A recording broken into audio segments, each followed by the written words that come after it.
الرحمن الرحيم والضحى والليل إذا سجى ما ودعك ربك وما قلى وللآخرة خير لك من الأولى ولسوف يعطيك ربك فترضى ألم يجدك يتيما فآوى ووجدك ضالا فهدى فوجدك عائلا فأغنى فأما اليتيم فلا تقهر وأما السائل فلا تنهر وأما بنعمة ربك فحدث قسم جڑ ہے دن کی اور رات کے جب وہ چاہ جائے نہیں چھوڑا آپ کو آپ کے رب نے اور نہ وہ آپ سے ناراض ہوا اور یقیناً آخرت بہت بہتر ہے آپ کے لیے دنیا سے اور البتہ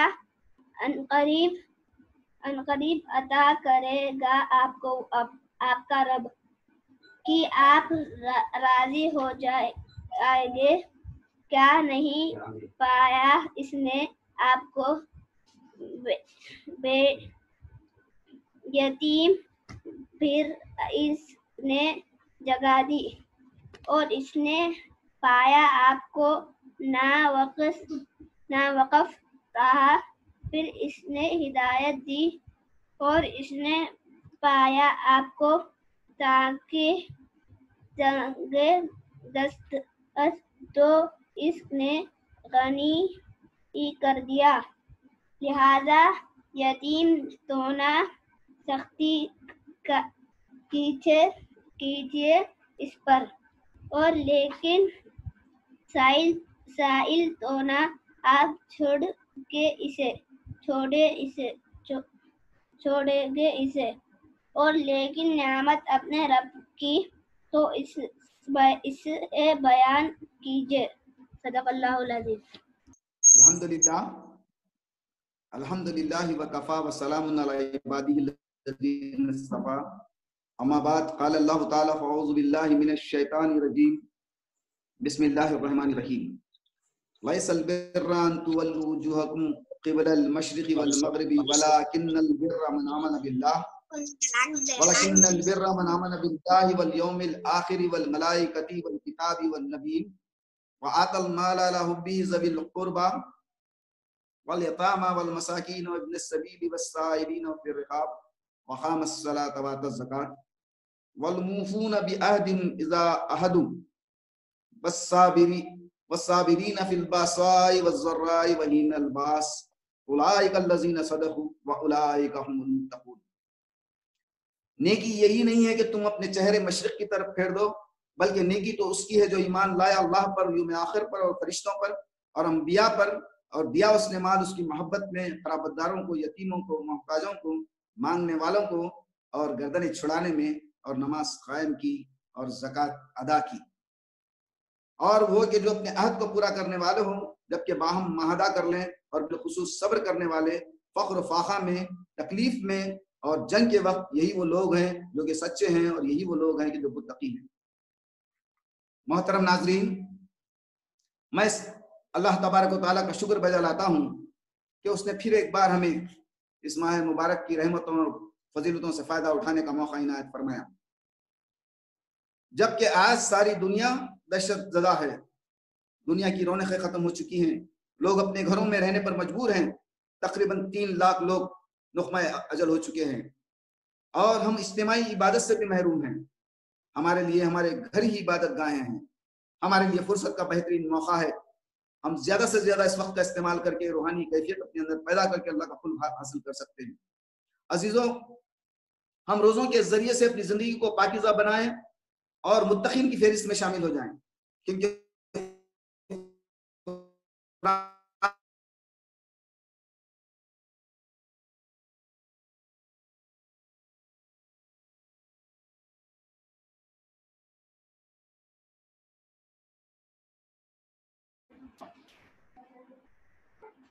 عزیز الدین صاحب، آپ کا وائس بریک ہولڈ ہو گیا۔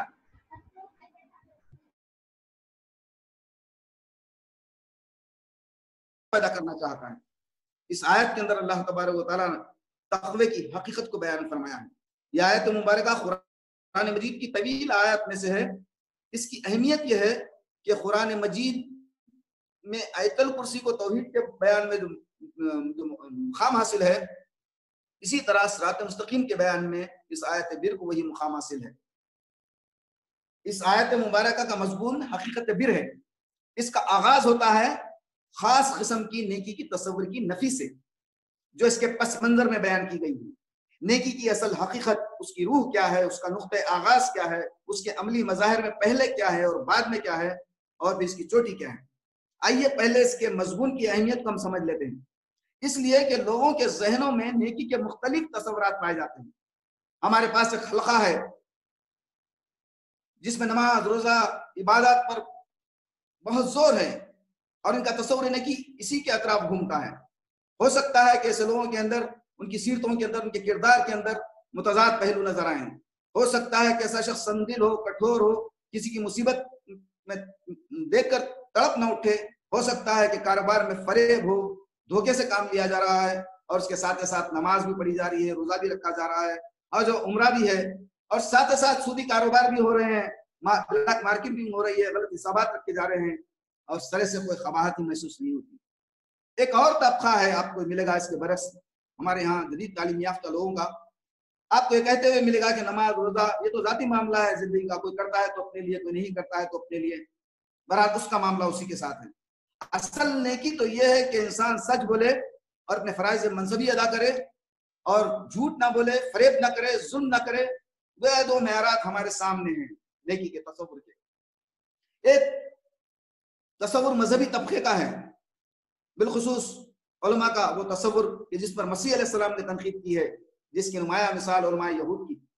چھوٹی چھوٹی باتوں پر کفر کے فتوے اور بڑی بڑی چیزیں وہ ہضم کی جا رہی ہیں. جس پر مسیح علیہ السلام نے تنقید کی تھی کہ تم مچھر کو تو چھانتے ہو، اونٹ نکل جاتے ہو. ظاہر داری میں نیکی ہے، وضع خطا لباس ہے، لیکن یہ کہ اندر فریب ہے، دھوکہ ہے، اور لالچ ہے، دنیا پرستی ہے. جس کو مسیح علیہ السلام نے تمثیلاً بیان فرمایا. تمہارا حال ان خبروں کی مانند ہے جو اوپر سے چنا پھیری بھی صاف ستھری نظر آ رہی ہے، لیکن ان کے اندر سڑی گلی ہڈیوں کے سوا کچھ نہیں ہے. معلوم یہ ہوا کہ نیکی کے بہت سے مختلف تصورات معاشرے کے مختلف طبقات میں پائے جاتے ہیں. گویا نیکی کو اگر زبان عطا ہو جائے تو علامہ اقبال کے الفاظ میں یوں شکوہ کرے، چمن میں ہر طرف بکھری ہوئی ہے داستانیں. یہی حال تقوی کی حقیقت کا ہے. نیکی خرافات میں کھو گئی. اصل نیکی ہے کیا، اس کو بیان کر رہی ہے آیت مبارکہ. ایک خاص محدود تصور نیکی کی تردید کر رہی ہے. آئیے پہلے اس کا شان نزول کیا ہے اسے معلوم کریں. یہ آیت مبارکہ کا پس منظر میں تحویل قبلہ کا واقعہ ہے. نبی اکرم صلی اللہ علیہ وسلم 16-17 مہینے تک اہل ایمان کا یعنی اہل کتاب کا عمل اختیار فرمائے، جب تک اللہ تبارک و تعالیٰ کی کتاب پر سے آپ کے پاس علم نہیں آیا، وحی نہیں آئی. جب اللہ تعالیٰ کی طرف سے تحویل قبلہ کا حکم آیا تو آپ صلی اللہ علیہ وسلم عین حالت نماز میں بیت المقدس سے کعبۃ اللہ کی طرف کا رخ پھیر دی. اس پر بالخصوص یہودیوں نے شور مچانا شروع کر دیا. اس کا سبب یہ تھا کہ انہوں نے یہ گمان کر رکھا تھا اب تک کہ محمد صلی اللہ علیہ وسلم کے پیروکار ہمارے تابع ہیں، اور انہوں نے ہمارا ہی قبلہ اختیار کیا ہوا ہے. اب ظاہر ہے اس قبلے کے متولی ہم ہیں، لہٰذا ہم صاحب فضیلت ہوئے. اس تحویل قبلہ کے بعد ان کے کان کھڑے ہو گئے، اور ان کو محسوس ہو گیا کہ ایک نئی امت ایک نئی شریعت کے ساتھ وجود میں آ رہی ہے. لہٰذا ان کے غیظ و غضب کی کوئی انتہا نہ رہی، اور انہوں نے حضور کے خلاف مخالفانہ پروپیگنڈا تیز کر دیا اور کہا کہ کیسے نبی ہے، ان کا تو کوئی قبلہ متعین ہی نہیں ہے. کبھی شمال کی طرف رخ کر کے نماز پڑھتے ہیں، کبھی جنوب کی طرف رخ کر کے نماز پڑھتے ہیں. اور یہ وسوسہ اندازی بھی کی گئی کہ 16-17 مہینے کی نمازوں کا کیا ہوگا. قبلہ غلط تھا تو نماز ضائع ہو گئی. ظاہر بات ہے نماز کو جو اہمیت حاصل ہے دین میں، تو گمان یہ ہوا بالخصوص ان کے لیے جن کا اس دوران انتقال ہو گیا، وہ ان کا تو ایمان غارت ہو گیا، ان کا ایمان ضائع ہو گیا. تو اس کی تردید کی گئی. سورہ بقرہ کے پورے 2 رکوع میں اللہ تبارک و تعالیٰ نے اس میں بحث کی. سورہ بقرہ کا 17واں اور 18واں رکوع، جس سے اس کی اہمیت کا اندازہ ہوتا ہے کہ کس قدر نازک صورتحال پیدا ہو چکی. قرآن مجید کا ایک اسلوب یہ بھی ہے کہ وہ ایک بحث کو ایک جگہ مکمل کر لینے کے بعد پھر کچھ عرصے کے بعد ایک نگاہ پھر اس پر ڈالتا ہے تاکہ اب بھی اگر کوئی تشویش، کوئی شک و شبہ باقی ہو تو اس کا ازالہ کر دیا جائے۔ چنانچہ 17 اور 18 رکوع مکمل کر لینے کے بعد پھر 22ویں رکوع کے آغاز میں یہ آیت مبارکہ نازل ہوتی ہے کہ اگر کسی کے دل میں اب بھی کوئی تشویش باقی رہ گئی ہو تو اسے جان لینا چاہیے کہ اس کا اصل سبب یہ ہے کہ اصل میں تمہارے تصور نیکی میں غلطی ہے۔ تم نیکی صرف ظاہر میں دیکھتے ہو، تمہاری نگاہیں ظاہری کے اندر الجھ کر رہ جاتی ہیں، حالانکہ نیکی تو ایک روح ہے جو انسانی شخصیت کے اندر صلاحیت کر کے پوری شخصیت کو اپنے اندر رنگ دیتی ہے۔ جیسا کہ سورہ بقرہ کے 16ویں رکوع میں اللہ تبارک و تعالیٰ نے ارشاد فرمایا اللہ کا رنگ اختیار کرو، اللہ کے رنگ سے بہتر کس کا رنگ ہو سکتا ہے۔ یہاں فرمایا ٹھیک ہے قبلے کی اہمیت ہے، ایک جہتی ایک رنگی پیدا کرنے کے لیے نماز کا ایک رخ متعین کرنا ضروری ہے، اتحاد پیدا کرنے کے لیے لازم ہے، قبلہ ایک علامت ہے، ورنہ اللہ تبارک و تعالیٰ نعوذ باللہ کسی ایک سمت میں محدود نہیں ہے، مشرق ہو یا مغرب ہو، شمال ہو یا جنوب ہو، ہر طرف اللہ ہی اللہ ہے، تم جہاں ہوتے ہو اللہ تمہارے ساتھ ہوتا ہے، اللہ کسی ایک سمت میں محدود نہیں ہے۔ یہ ایک سمت جو مقرر کر دی گئی ہے تاکہ تمہارے اندر ایک ثانیت پیدا ہو جائے۔ اگر الفاظ پر غور کیا جائے تو اس میں ظاہر کی بھی نفی نہیں کی گئی۔ نیکی صرف یہ نہیں ہے کہ تم اپنے چہرے مشرق کی طرف کر لو یا مغرب کی طرف کر لو۔ لَيْسَ الْبِرَّ أَن تُوَلُّوا وُجُوهَكُمْ قِبْلَ الْمَشْرِقِ وَالْمَغْرِبِ، نیکی یہ نہیں ہے کہ تم اپنے چہرے مشرق کی طرف پھیر لو یا مغرب کی طرف پھیر لو۔ ہاں اس کی بھی اہمیت ہے، نیکی کی ظاہر کی بھی اہمیت ہے، ظاہر ہے تو روح کے اندر روح کے ظہور کے لیے کسی نہ کسی مظہر کی ضرورت ہے، کسی نہ کسی خارجی پہلو کی محتاج ہے۔ جب روح ہے تو اس کو جسم کی ضرورت بھی ہے، لہذا وہ چیز اس سے جدا نہیں کی جا سکتی۔ مظاہر کی اہمیت اپنی جگہ ہے، لیکن نگاہوں کا اسی پر مرتکز ہو جانا، کل نیکی کو اسی سے متعلق سمجھ بیٹھنا، بس یہ ہے وہ غلطی جس کی بنا پر تشویش پیدا ہوگی۔ ایک لفافہ ہے اور اس میں 1 لاکھ کا ڈرافٹ ہے اور اوپر 100 روپے کا ٹکٹ ہے۔ ڈرافٹ کی اہمیت اپنی جگہ، ٹکٹ کی اہمیت اپنی جگہ۔ اگر کوئی ٹکٹ ہی کو سب کچھ سمجھنے لگے، ڈرافٹ کی اہمیت اس کی نگاہوں سے اوجھل ہو جائے تو یہ ہے وہ غلطی، یہ ہے وہ تشویش۔ اس کی نفی کے بعد اس کا مرحلہ آتا ہے، اس تردید کے بعد اصل نیکی ہے کیا، نیکی کی حقیقت کیا ہے، نیکی کی جڑ کیا ہے، نیکی کا نقطۂ آغاز کیا ہے، کہ نیکی عملی پیکر میں سیرت و کردار کے سانچے میں ڈھلتی ہے تو کیا صورتیں اختیار کرتی ہے۔ یہ ہے وہ مضمون جو بڑی جامعیت کے ساتھ یہاں بیان ہو رہا ہے۔ اصل حقیقت کا آغاز ہو رہا ہے ایمان کے ذکر سے۔ من آمن باللہ والیوم الآخر والملائکۃ والکتاب والنبیین، اصل نیکی اس شخص کی ہے جو ایمان لایا اللہ پر، یوم آخر پر، فرشتوں پر، نبیوں پر، کتابوں پر۔ یہاں یہ بات بظاہر سوال یا نشان بن کر ہمارے سامنے آتی ہے کہ نیکی کا تعلق صرف عمل سے ہے، یہاں ایمان کی بحث اس کا آغاز کیوں کیا جا رہا ہے؟ تو جاننا چاہیے کہ کوئی بھی عمل جو انسان سے صادر ہوتا ہے اس کی تہ میں، اس کی پشت پر کوئی نہ کوئی نظریہ، کوئی نہ کوئی جذبہ محرکہ ضرور ہوتا ہے۔ ایمان دراصل انسان کے نظریات، اس کے جذبات، اس کے محرکات عمل، اس کے مقاصد، جس کے لیے عمل کیا جا رہا ہے، اس سے بحث کرتا ہے۔ لہذا یہاں آغاز کیا جا رہا ہے ایمان کی بحث سے، اور اس میں اولاً اہم ترین اور بنیادی ایمان، یعنی اللہ پر ایمان، اس کے بعد آخرت پر ایمان،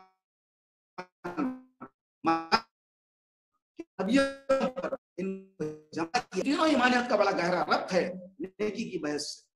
اللہ پر ایمان اور آخرت پر ایمان کا ذکر اس قدر اہمیت ہوا ہے، اس کا حاصل یہ ہے کہ ظاہری طور پر شکل و صورت کے اعتبار سے کتنا ہی بڑا نیکی کا نظر آ رہا ہو، نیکی نہیں ہے اگر اس کی تہ میں اس سے مقصود اللہ کی رضا نہ ہو اور اس کا اجر و ثواب آخرت میں مطلوب نہ ہو۔ اگر کوئی اور نیت، اگر کوئی اور جذبہ محرکہ اس عمل کے صدور کا سبب بن رہا ہے تو قرآن کے نزدیک نیکی نہیں ہے۔ دوستو اور عزیزو، ہر انسان کو فطری طور پر معلوم ہے کہ انسان جانتا ہے سچ بولنا نیکی ہے، جھوٹ بولنا بدی۔ اصل وہ قوت محرکہ کون سی ہے جو انسان کو سچ بولنے پر آمادہ کرے، خاص ہو کتنا ہی بڑا خطرہ کیوں نہ ہو، کتنا ہی نقصان کا اندیشہ کیوں نہ ہو، اور جھوٹ بولنے سے باز رہے۔ خواہ اس میں سے کتنا بڑا فائدہ نظر آ رہا ہو۔ غالب نے کہا تھا جانتا ہوں ثواب طاعت و زور پر طبیعت ادھر نہیں آتی، یہ ہے اکثر و بیشتر لوگوں کا مسئلہ۔ اسلام نے اس کو ایمان کے ذریعے حل کیا، اللہ کی محبت میں اس کی رضا کے لیے نیکی کرنا، آخرت کے محاسبے کے ڈر سے بدی سے بچنا، گویا یہ کہ اللہ پر ایمان ایک مثبت جذبہ اور قوت پیدا کرتا ہے، اور آخرت پر ایمان کے ذریعے نیکی کے لیے یوں کہیے کہ بدی سے بچنے کے لیے ایک قلبی قوت پیدا ہو جاتی ہے۔ جیسے کہ مقام پر کچھ لوگ غریب، یتیم اور مساکین کو کھانا کھلاتے ہیں، ان کا ایک قول نقل کیا گیا ہے، ہم جو تمہیں کھانا کھلا رہے ہیں وہ صرف اس لیے کھلا رہے ہیں کہ ہمارا اللہ ہم سے راضی ہو جائے، ہم تم سے کسی اجر تو دور کی بات ہے ہم شکریہ کے بھی طلبگار نہیں ہیں۔ دوسری طرف فرمایا گیا انسان ظلم اور زیادتی پر آمدہ ہوتا ہے، اس لیے کہ وہ دیکھتا ہے کہ دنیا میں کوئی فوری پکڑ کا سامنا نہیں، جھوٹ بولتا ہے زبان پر چھالا نہیں پڑتا۔ ایک ہی قوت ہے جیسے ظلم اور درازی سے روکتی، اور وہ ہے وہ یقین اسے اپنے کی طرف جانا ہے۔ وہ قلبی قوت انسان کو بدی سے روکنے کے لیے عطا ہوتی ہے۔ اس ایک حدیث کے حوالے سے آپ مزید سمجھ سکتے ہیں۔ حضور اکرم صلی اللہ علیہ وسلم نے ارشاد فرمایا اللہ کی عدالت میں 3 اشخاص کا معاملہ پیش ہوگا، ایک شہید سمجھا جا رہا تھا، اور دوسرا جس نے بہت علم پھیلایا تھا، تیسرا وہ دولت مند تھا، وہ نیکی کے کاموں میں خرچ کیا تھا۔ ان تینوں کو گھسیٹ کر جہنم کے حوالے کر دیا جائے، فرشتے گواہی دیں گے کہ یہ تینوں جھوٹے تھے، انہوں نے اس لیے کام کیا تھا کہ دنیا میں ان کی تعریف کی جائے۔ شہید کو بہادر کہا گیا، عالم کے تعلق سے کہا گیا تیرے علم کے ڈنکے بج چکے، تیری تعریف ہو چکی، اور پیسے والے اور دولت مند سے کہا جائے گا دنیا میں حاتم طائی کہا جا چکا، اب یہاں پر تیرا کوئی اجر نہیں ہے، لہذا جہنم کے اندر اس کو پھینک دیا جائے گا۔ ایک اور روایت ہے جس کے راوی حضرت عمر رضی اللہ تعالیٰ عنہ، فرمایا اللہ کے رسول صلی اللہ علیہ وسلم نے کہ اعمال کا دار و مدار نیتوں پر ہے۔ دوستو اور عزیزو، جہاں تک ایمان بالرسالت کے ساتھ نیکی کا تعلق ہے، اس کو میں حضور کی سیرت کے واقعے سے سمجھانا چاہتا ہوں۔ 3 اشخاص ازواج محترمات کی خدمت میں حاضر ہوئے حضور کی حیات طیبہ کے دوران، اور حضور کی نفلی عبادات کے تعلق سے دریافت کرتے ہیں کہ آپ رات کو کتنی دیر نماز پڑھتے ہیں، مہینے میں کتنے روزے رکھتے ہیں۔ ازواج محترمات نے صحیح صورتحال بتا دی، بیان فرما دی۔ یہ وہ حضرات ہے جن کو نیکی کا جذبہ اتنی شدت کے ساتھ ان پر مسلط تھا، انہوں نے سوچا حضور کا معاملہ اور ہے، آپ کے لیے کافی ہے، آپ میں کسی گناہ کا صدور نہیں ہوتا، آپ کے اگلے اور پچھلے اللہ تعالیٰ نے گناہ معاف کر دیے ہیں، ہمارا معاملہ اور ہے، ہمارے لیے اتنی بات کافی نہیں ہے۔ ایک شخص نے کہا میں رات تمام نماز پڑھوں گا اور بستر پر بھی کمر نہیں لگاؤں گا۔ دوسرے نے کہا کہ میں ہمیشہ روزہ رکھوں گا، کبھی نافع نہیں کروں گا۔ تیسرے نے کہا میں جو ہے گھر گھرستی کی زندگی چھوڑ کر مجرد زندگی اختیار کروں گا تاکہ سکون کے ساتھ عبادت کر سکوں۔ جب اللہ کے رسول صلی اللہ علیہ وسلم کو اس کی اطلاع ملی تو آپ نے ان تینوں کو طلب فرمایا، اور آپ نے فرمایا میں تم میں سب سے بڑھ کر متقی ہوں، میں تم میں سب سے بڑھ کر اللہ سے ڈرنے والا ہوں، لیکن میرا طریقہ یہ ہے کہ میں رات کو سوتا بھی ہوں اور نماز بھی پڑھتا ہوں، میں روزہ رکھتا بھی ہوں اور چھوڑتا بھی ہوں، میں گھر بار والا ہوں، گھر گرستی کی زندگی کو میں نے اختیار کیا ہے، جو میرے طریقے کو ناپسند کرے گا اس سے میرا کوئی تعلق نہیں۔ نیکی کا جذبہ مشتعل ہو کر رہبانیت کی شکل اختیار کر لیتا ہے۔ عزیزو، ایمان ان 2 چیزوں کو متعین کرتا ہے، ایک جذبہ محرکہ، نیت کی درستی، اللہ پر ایمان اور آخرت کے ایمان کے حوالے سے، دوسرے نیکی کا معیار حضور اکرم صلی اللہ علیہ وسلم کے اسوہ حسنہ کی مثال کے ذریعے، گویا یہ معیار ہے جو ہمارے سامنے رکھے گئے ہیں۔ اب اس کے بعد آتا ہے معاملہ نیکی کی روح، جب انسانی شخصیت کے اندر رچ بس کر اس کے اعمال میں، اس کے اعضاء اور جواہر میں ظاہر ہوگی۔ ان مظاہر میں اولین جس کا ذکر قرآن کرتا ہے وہ ہے انسانی ہمدردی۔ وَآتَ الْمَالَ عَلَى حُبِّهِ ذَوِي الْقُرْبَى، انسان کا اپنا مال جو سے محبوب ہے اس کو خرچ کرنا پڑے گا، عزیز و اقارب میں، ضرورت مندوں میں، غربا اور مساکین میں، ہاتھ پھیلانے والوں پر اور مجبوروں پر، بے کسوں پر، غلاموں کے بندھن میں جو بن گئے ہیں یا کسی خرچ کے بوجھ میں دب گئے ہیں، ان پر ان کی مشکلات کو دور کرنے کے لیے اپنا مال صرف کرو۔ یہ اول ترین. یہ بات عام تصورات سے الگ ہے. دین کے عملی پہلوؤں میں اولین اہمیت عبادت کو حاصل ہے. ارکان اسلام میں کلمے کے بعد نماز اور زکوٰۃ کا ذکر ہے، لیکن یہاں اس آیت مبارکہ میں عجیب صورتحال سامنے آ رہی ہے. نماز جیسا رکن کا ذکر بعد میں آ رہا ہے، ہمدردی کا انسانی ہمدردی کا ذکر پہلے آ رہا ہے. اسی بات کو قرآن مجید میں ایک دوسرے مقام پر مزید واضح انداز میں بیان کیا گیا ہے. تم نیکی کے مقام کو پا نہیں سکتے جب تک کہ وہ خرچ نہ کر سکو وہ چیز جو تمہیں محبوب ہے، جو پسند ہے. جو چیز بیکار ہو چکی، بوسیدہ ہو چکی، دل سے اتر گئی، اسے کسی کو دے ڈالنا اور سمجھنا کہ میں نے حاتم طائی کی خبر کو لات مار دی ہے، نہیں، بلکہ وہ چیزیں تمہیں پسند ہیں، جس کی محبت تمہارے دل کے اندر جمی ہوئی ہے. اگر اللہ کے راستے میں دو تو امید کر سکتے ہو کہ تم نیکی کے مرتبے کو حاصل کرو. عزیزوں اور دوستو، ایک راستہ وہ ہے جس کا نقطۂ آغاز سخاوت ہے، یہ آسانی کی طرف لے جانے والا راستہ ہے. اس کے برعکس یہ ہے کہ جس کا آغاز بخل ہے، جو انسان کو بدبختی کی منزل تک لے جانے والا راستہ. اللہ کے رسول صلی اللہ علیہ وسلم نے فرمایا، جو شخص دل کی نرمی سے محروم ہو گیا وہ کل کے کل خیر سے محروم ہو گیا. وہ ایک سخت دل انسان جو کسی تکلیف کو دیکھ کر تڑپ نہ اٹھے، جو کسی کی تکلیف کو دور کرنے پر قادر ہو، اس کا ہاتھ اپنی جیب کی طرف نہ بڑھے. وہ شخص عبادت گزار ہو سکتا ہے، وہ تہجد گزار ہو سکتا ہے، وہ عالم بھی ہو سکتا ہے. قرآن کہتا ہے وہ نیک ہرگز نہیں ہو سکتا. رسول اکرم صلی اللہ علیہ وسلم کی حیات مبارکہ کے اندر یہ دو چیزیں بھی ہم کو نظر آتی ہیں. اللہ کے رسول صلی اللہ علیہ وسلم پر جب پہلی وحی آئی تو آپ گھبراتے ہوئے آپ بی بی خدیجہ کے پاس آئے اور کہا کہ مجھے ڈر ہو رہا ہے، مجھے اپنی جان کا خوف ہے. آپ پسینے سے شرابور تھے تو بی بی خدیجہ نے آپ کو دلاسا دیا، آپ کا حوصلہ بڑھایا، آپ کی ہمت بڑھایا. آپ گھبراتے کیوں ہیں؟ آپ یتیموں کی سرپرستی کرتے ہیں، بیواؤں کے کام آتے ہیں اور یتیموں کی سرپرستی کرتے ہیں، غریبوں کے کام آتے ہیں، ہاتھ پھیلانے والوں کے کام آتے ہیں، لوگوں کی ہمدردی کرتے ہیں. اللہ آپ کو ضائع نہیں کرے گا. ایک اور روایت امام راضی رحمۃ اللہ علیہ نے اپنی تفسیر میں لکھی ہے. آپ جو ہے یہ وحی سے پہلے کا واقعہ ہے. نبی اکرم صلی اللہ علیہ وسلم غمزدہ حالت میں گھر تشریف لاتے ہیں. بی بی خدیجہ پوچھتی ہیں کہ کیا بات ہے، آپ ملل کیوں ہیں، آپ غمزدہ کیوں ہیں؟ تو کہتے ہیں کہ میں فلاں وادی میں چلا گیا تھا، دیکھتا کیا ہوں کہ کچھ لوگ ہیں جن کے پیٹ بھوک سے لاغر ہیں اور وہ جو ہے نہ ان کے کپڑوں بدن پر کپڑا ہے، میں ان کی مدد کرنا چاہتا ہوں، میرے پاس کچھ بھی نہیں. تو بی بی خدیجہ نے فرمایا کہ آپ قبیلے کے فلاں سردار کو بلا کر لائیے. بلا کر لائے. اسی اسنا میں آپ نے اشرفیوں کا ایک ڈھیر لگا دیا. جب حضور آئے تو ان کے قد سے وہ اونچا ہو چکا. بی بی خدیجہ نے فرمایا میں تم سارے لوگوں کا گواہ بنا کے کہتی ہوں کہ میں اپنا سارا مال حضور صلی اللہ علیہ وسلم کے حوالے کر دی، اور وہ جس طرح چاہیں اس کو استعمال کریں. یہ ہے انسانی ہمدردی کی عظیم مثال. یہاں پر سب سے اہم ترین جو بات آئی ہے انسانی ہمدردی کا ذکر ہے. اس کے بعد نمبر آتا ہے عبادات کا. اقامت الصلاۃ و آتت الزکات. نماز اور زکات کی دین میں کیا اہمیت ہے آپ کو معلوم ہے.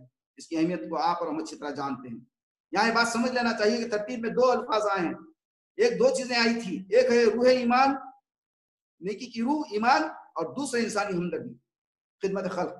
ان دونوں کو انسانی زندگی میں مستقل اور مضبوطی بخشنے کے لیے جو ستون اللہ نے گاڑ دیے ہیں، ایمان کو تر و تازہ رکھنے کے لیے، ایمان کو قوت بخشنے کے لیے ہے نماز، جو اللہ کے ساتھ بندے کے تعلق کو مضبوطی سے قائم رکھتی ہے، اسے برائیوں اور بے حیاؤں سے بچاتی ہے، اسے بھول سے بچاتی ہے، اسے دنیا میں گم ہونے سے بچاتی ہے.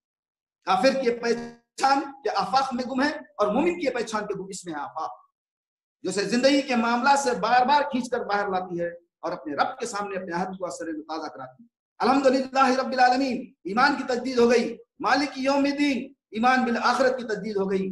ایاک نعبد و ایاک نستعین، میں تیری ہی عبادت کرتا ہوں، تجھی سے مدد مانگتا ہوں. اس عہد کی تجدید ہو گئی. دوستو یہ دراصل ایمان کو تر و تازہ رکھنے کا ذریعہ ہے. اور زکات انسانی ہمدردی کے جذبے کو باقی رکھنے کے لیے کم سے کم لازمی ہے جو متعین کی گئی ہے وہ زکات ہے. اس کی اہمیت سے آپ اور ہم اچھی طرح واقف ہیں. اللہ کے رسول صلی اللہ علیہ وسلم نے فرمایا جس شخص کو اللہ تبارک و تعالیٰ نے مال و دولت سے نوازا ہے، پھر اس شخص اس مال کی زکات ادا نہیں کی تو اس کا مال قیامت کے دن انتہائی زہیر ناک کی شکل اختیار کر جائے گا. زہر کی شدت کے باعث اس کا سر گنجا ہوگا اور اس کی آنکھوں پر سیاہ نقطے ہوں گے اور اس بخیل کے گلے میں لپٹ جائے گا اور اس کے دونوں جبڑوں میں اپنے زہریل دانت گاڑ دے گا اور کہے گا کہ میں ہی تیرا مال ہوں اور میں ہی تیرا خاتم. یہ ہے وہ دردناک انجام. آپ صلی اللہ علیہ وسلم نے 2 خواتین کو دیکھا جن کے ہاتھوں میں سونے کے کنگن تھے. حضور نے پوچھا کہ تم ان کی زکات نکالتی ہو؟ انہوں نے کہا نہیں. تو اللہ کے رسول صلی اللہ علیہ وسلم نے فرمایا تو اس کے بدلے تمہیں آگ کے کنگن پہنائے جائیں گے. خواتین نے کہا نہیں یا رسول اللہ. تو فرمایا اس کی زکات. زکات کی اجتماعی بڑی اہمیت، اجتماعی زکات کی بڑی اہمیت ہے. یہاں موقع نہیں ہے. حضرت ابوبکر صدیق رضی اللہ تعالیٰ عنہ نے ایک موقع پر ارشاد فرمایا تھا کہ حضور صلی اللہ علیہ وسلم کے زمانے میں اگر کوئی بکری کا بچہ بھی اگر زکات اجتماعی زکات میں دیتا تھا، اگر نہ لے گا تو میں اس کے خلاف اعلان جہاد کرتا ہوں. دور حاضر میں اجتماعی زکات کی بڑی اہمیت ہے. عنوان آگے کا ہے، بات میں یہاں پر ختم کر دیتا ہوں. آگے اللہ کے رسول صلی اللہ علیہ وسلم نے ارشاد فرمایا لوگوں زکات دے کر یہ نہ سمجھنا کہ حق ادا ہو گیا. مال میں زکات کے علاوہ بھی حق ہے. اب پھر رسول اللہ صلی اللہ علیہ وسلم کی آیت مبارکہ کی تلاوت کی، اس لیے یہاں زکات کا ذکر الگ ہے. اور اس سے پہلے یتیم، غربا، مساکین، مسافر، ہاتھ پھیلانے والے پر خرچ کرنے کا ذکر. اس کے بعد نے فرمایا اپنے عہد کو پورا کرنے والے جب باہم معاہدہ کرنے. معاملات انسانی کی درستی کے لیے ایک بنیادی اور اہم بات ہے. انسانی معاملات کو دیکھا جائے تو اکثر و بیشتر معاہدات پر مبنی ہوتے ہیں. وہ معاہدے ایسے بھی ہوتے ہیں جو لکھائی پڑھائی میں آتے ہیں، اور کچھ معاہدے ایسے ہوتے ہیں جو لکھائی پڑھائی میں نہیں آتے. والدین اور اولاد کے درمیان کوئی لکھا ہوا معاہدہ نہیں ہوتا، ایک معاشرتی تعلق ہے. والدین اپنے آپ کو وقف کر دیتے ہیں اولاد پر، اور اولاد پر حق عائد ہوتا ہے کہ جب وہ کسی قابل ہوں تو اپنے والدین پر خرچ کرے، ان کی خبر گیری کرے، ان کے حقوق ادا کرے. اسی طرح شادی سوشل کانٹیکٹ ہے، سماجی تعلق ہے. میاں بیوی ذمہ داریاں قبول کرتے ہیں، ہر ایک کی ذمہ داریاں ہیں، ان کے حقوق ہے. اسی طرح سرکاری عہدے ہے، ان میں بھی اصل ہے معاہدہ ہے. وہ انسانی زندگی میں معاملات کا پہلو معاہدے پر استوار ہوتا ہے. اگر کسی معاشرے میں دفاع عہد کا جذبہ پیدا ہوتا ہے تو واقعہ یہ ہے کہ تمام انسانی معاملات درست ہو جائیں گے. ایک باہمی اعتماد کی فضا پیدا ہو جائے گی. جیسے کہ حضور نے فرمایا مومن کا وعدہ کر لینا ایسا ہے جیسے کسی نے ہاتھ پکڑ لیا. مطمئن رہو جیسے کسی کا ہاتھ تمہارے ہاتھ میں ہے، تمہیں اندیشہ نہیں ہے کہ وہ کہیں بھاگ جائے گا. یہ ہے وہ ایفائے ہے. حضور نے فرمایا اس شخص کا کوئی ایمان نہیں جس میں امانت نہیں، اس شخص کا کوئی دین نہیں جس میں ایفائے عہد نہیں. رسول اکرم صلی اللہ علیہ وسلم کی اسوہ حسنہ میں یہ ایفائے عہد کے جو پہلو ہمیں نظر آتے ہیں. اللہ کے رسول صلی اللہ علیہ وسلم ایک بار بازار میں کھڑے ایک صحابی نے وعدہ کیا اور چلے گئے، اور ذہن سے بات نکل گئی کہ میں حضور سے وعدہ کر کے آیا ہوں، واپس آؤں گا. پہلا دن گزر گیا، پہلی رات گزر گئی، دوسرا دن نکلا، دوسری رات نکل گئی، تیسرے دن ان کو خیال آیا. جب جا کر دیکھتے ہیں تو حضور وہیں پر کھڑے ہوئے. اللہ کے رسول صلی اللہ علیہ وسلم نے فرمایا جوان تم نے بہت دیر کر دی. وہ صحابی فرماتے ہیں کہ میری زندگی کے اندر دل و دماغ میں عہد و پیمان کا ایسا نقش پیدا ہو گیا، میں زندگی میں کبھی وعدے کی نافرمانی نہیں کیا. ایک موقع پہ اللہ کے رسول صلی اللہ علیہ وسلم ایک خاتون صحابی کے گھر میں تشریف لائے. اس خاتون نے اپنے بیٹے کو کہا بیٹے ذرا ادھر آؤ، میں تمہیں ایک چیز دینا چاہتی ہوں. اللہ کے رسول صلی اللہ علیہ وسلم نے ان سے پوچھا کیا تم اپنے بیٹے کو واقعی کوئی چیز دینے کے لیے بلا رہی ہو؟ تو اس خاتون نے کہا یا رسول اللہ میرے ذہن میں بات تھی کہ آپ آئے ہیں تو آپ کی صحبت سے میرا بچہ فائدہ اٹھائے، لیکن میرے ذہن کے کونے میں بات تھی کہ میں اسے کھجور دوں گی. حضور صلی اللہ علیہ وسلم فرماتے ہیں اگر تم اپنے بچے کو بلانے کے بعد کھجور نہ دو گی تو اللہ کے پاس وعدے کی نافرمانی میں پکڑی جاؤ. یہ ہے وعدے کی اہمیت. ایک موقع ایسا تھا کچھ لوگ مکہ سے مدینہ آئے ہوئے تھے سامان کی خریدی میں، جہاد کا اعلان ہو گیا. وہ نوجوانوں نے جلدی جلدی اپنا سامان لپیٹ سمیٹ کر واپس ہونا چاہتے تھے. مکے کے لوگوں نے ان کو گھیر لیا، مدینے میں ان کو گھیر لیا گیا اور پوچھا کہاں کا ارادہ ہے؟ جنگ کا اعلان ہو چکا ہے، تم یہاں سے جا کر ہمارے خلاف لڑنے کے لیے آؤ گے، ہم سے وعدہ کرو کہ تم ہمارے ساتھ جنگ کے لیے واپس لڑنے کے لیے نہیں آؤ گے تو ہم تم چھوڑ دیں. کوئلے اڑاتے ہوئے ڈراتے دھمکاتے ہوئے انہوں نے وعدہ لے لیا.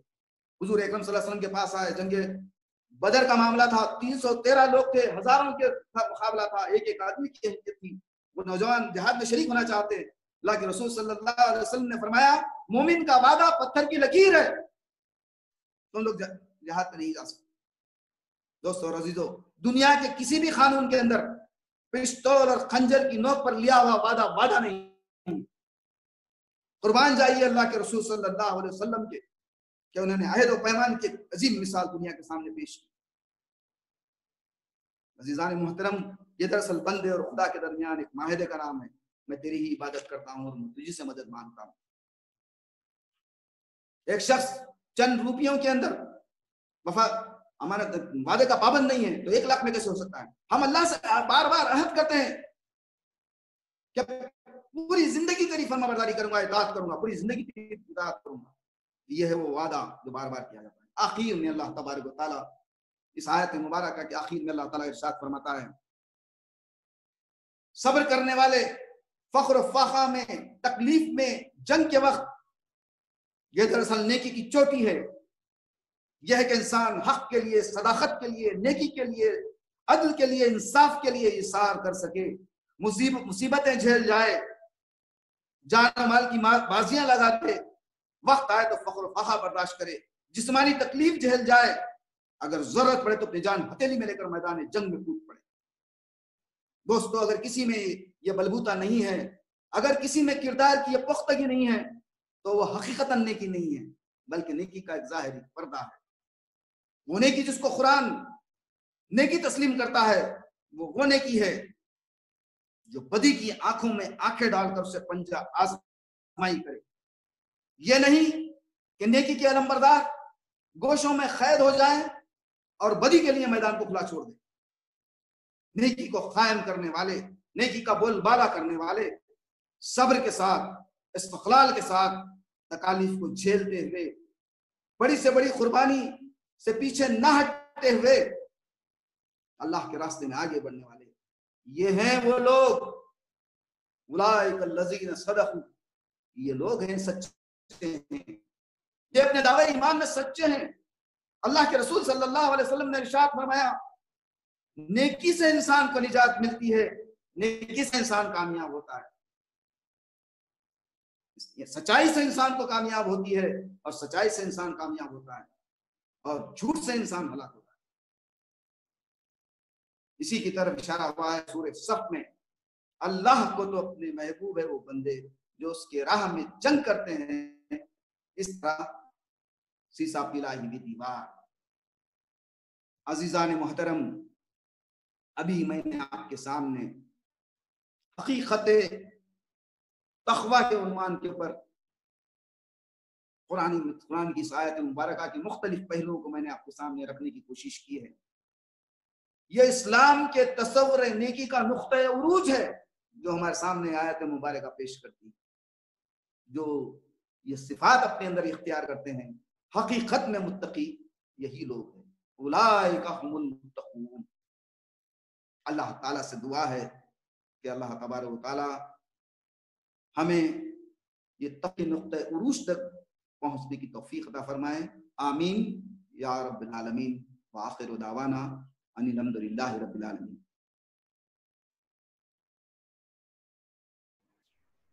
تعز من تشاء وتذل من تشاء، قرآن پاک میں ہے ارشاد کبریا، وتعز من تشاء وتذل من تشاء۔ آدم حضور حق سے سرفراز ہو گئے، خود سی تمام حکم خدا کے وہاں جھکے۔ آدم حضور حق سے سرفراز ہو گئے، خود سی تمام حکم خدا کے وہاں جھکے۔ ابلیس کو غرور نے برباد کر دیا، وَتُعِزُّ مَن تَشَاءُ وَتُذِلُّ مَن تَشَاءُ۔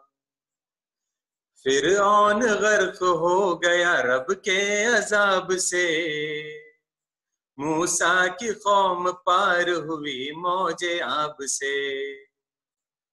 فرعون غرق ہو گیا رب کے عذاب سے، موسیٰ کی قوم پار ہوئی موج آب سے۔ پیدا ہوئے عصائے کلیمہ سے راستہ، وَتُعِزُّ مَن تَشَاءُ وَتُذِلُّ مَن تَشَاءُ۔ نمرود نے خلیل کو جب آگ میں پھینکا، ہوتا ہے کیا اب دیکھیے مرض خدائی کا۔